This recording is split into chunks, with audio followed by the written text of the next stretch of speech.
આજે દિલ્હી રાજ્યના તમામ મતદાતાઓએ ખૂબ મોટી સંખ્યામાં ભારતીય જનતા પાર્ટી ઉપર માનનીય વડાપ્રધાન શ્રી નરેન્દ્રભાઈ મોદીજીના મોદી કી ગેરંટી પર વિશ્વાસ જતાવી અને આજે ભારતીય જનતા પાર્ટીને ફરી તેઓ શાસન તરફ લઈ જઈ રહ્યા છે। અત્યાર સુધી જે દિલ્હીની અંદર છેલ્લા 10 વર્ષથી આપદા હતી,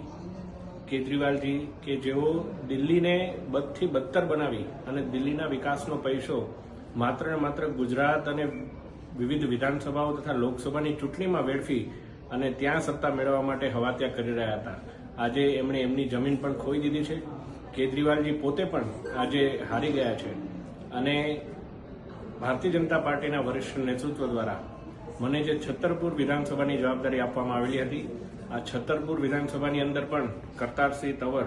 4000 કરતાં વધારે મતોથી જીત તરફ આગળ વધી રહ્યા છે। ત્યારે હું કરતારસિંહને દિલ્હીના તમામ કાર્યકર્તાઓને વિશેષ શુભેચ્છાઓ સે અભિનંદન પાઠવું છું અને વડોદરાના કાર્યકર્તાઓ કે જેઓ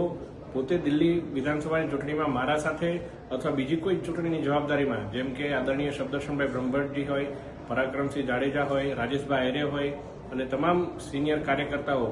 તેઓ પણ દિલ્હી વિધાનસભામાં જેમણે પોતાની સખત મહેનત કરી અને આ જીત અપાવી શક્યા છે, તેઓને પણ હાર્દિક શુભેચ્છાઓ સે અભિનંદન પાઠવું છું।